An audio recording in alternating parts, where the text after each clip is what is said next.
Assalamualaikum warahmatullahi wabarakatuh.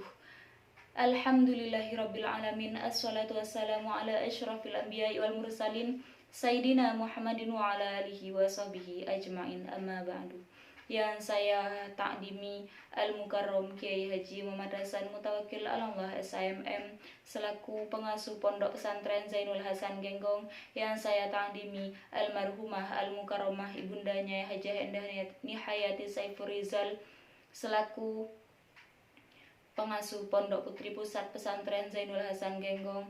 Yang saya takdimi Al-Mukarramah Ibunda Nyai Hajah Malikal Bulkis selaku pengasuh Pondok Putri Pusat Pesantren Zainul Hasan Genggong. Yang saya muliakan Bapak Dr. Abdul Aziz Wahab MAG selaku Rektor Universitas Islam Zainul Hasan Genggong.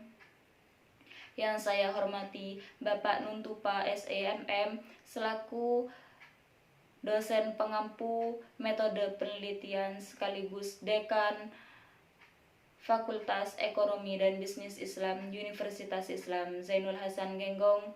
Yang saya hormati Bapak Ahmad Fajri ME selaku Kaprodi Perbankan Syariah. Yang saya hormati seluruh jajaran dosen tetap Fakultas Ekonomi dan Bisnis Islam Universitas Islam Zainul Hasan Genggong. Dan tak lupa pula teman-teman seperjuangan, mahasiswa-mahasiswi Prodi Perbankan Syariah yang saya sayangi.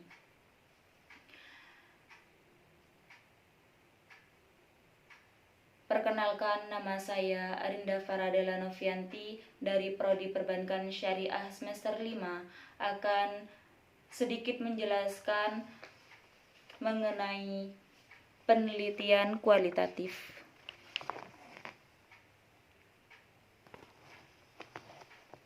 Nah, apa itu penelitian kualitatif? Penelitian kualitatif adalah suatu proses penelitian yang berdasarkan secara fakta sosial yang alamiah. Menarik tidaknya penelitian tersebut tergantung dari si peneliti.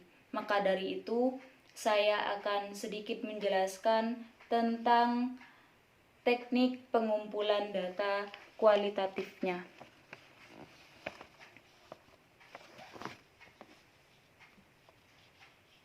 Nah, di sini ada 4 macam. Di dalam teknik pengumpulan data kualitatif ini ada 4 macam. Yang pertama itu ada wawancara, di mana di wawancara ini adalah wawancara tersebut maksudnya adalah suatu interaksi antara pihak satu dengan pihak yang lain yang membahas mengenai apa yang ingin diwawancarakan nantinya, apa yang ingin dipertanyakan nantinya, apa yang ingin dibahas nantinya.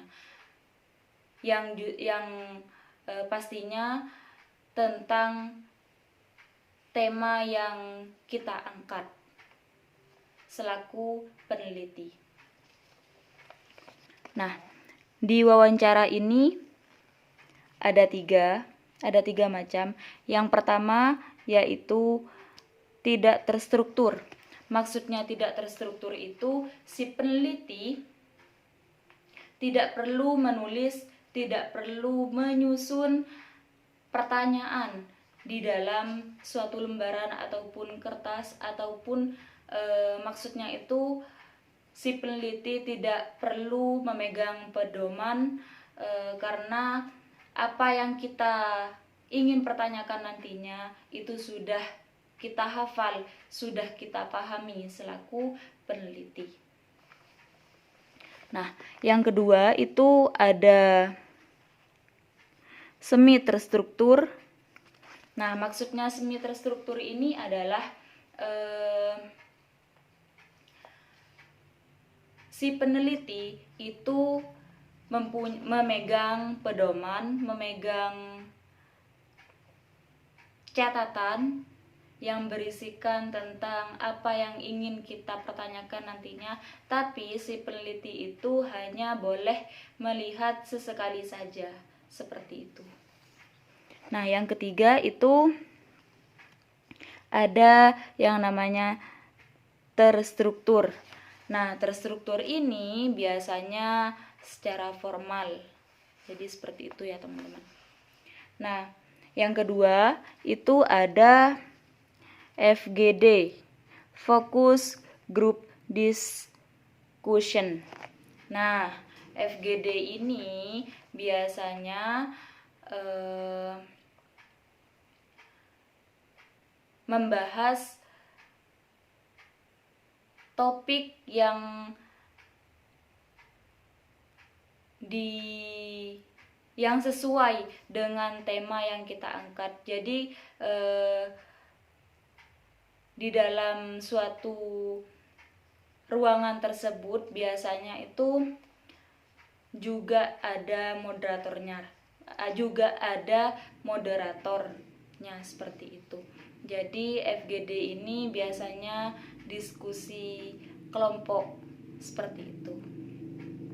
Tapi FGD ini jarang digunakan sebagai untuk penelitian. Jadi seperti itu. Jarang digunakan. Nah, sedangkan yang ketiga itu ada observasi, di mana observasi itu adalah sebuah pengamatan di lapangan, biasanya seperti itu. Nah, observasi ini jelas ya teman-teman. Observasi ini ada 3. Yang pertama ada observasi partisipasi. Yang kedua ada observasi terus terang atau samar. Maksudnya terus terang itu misalnya ya, si peneliti sedang magang. Nah, si peneliti itu menjelaskan kepada pihak yang bersangkutan apa yang menjadi maksud dan juga tujuan si peneliti dalam dalam menjalani penelitian nantinya. Jadi seperti itu. Jadi dijelaskan maksud dan tujuannya itu apa. Nah, sedangkan untuk yang samar itu biasanya secara diam-diam, si peneliti itu tidak perlu menjelaskan maksud dan juga tujuannya kepada pihak yang bersangkutan. Nah, yang ketiga itu ada observasi tak berstruktur. Biasanya itu secara mendadak. Jadi tidak ada rencana di awal. Jadi langsung terjun tanpa harus ada rencana. Nah, yang terakhir itu ada pendokumentasian. Jelas ya teman-teman. Nah, pendokumentasian. Nah, biasanya ini dengan kita adanya pendokumentasian, hasil data yang kita dapat itu bisa dianggap valid. Memang sudah valid ya, karena kita sudah terjun langsung kan, seperti itu. Jadi lebih memperkuat penelitian kita gitu, dengan hasil data yang benar-benar valid. Makanya dengan adanya pendokumentasian itu supaya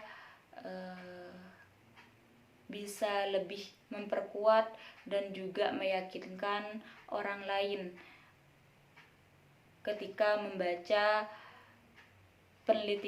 hasil penelitiannya kita. Jadi seperti itu.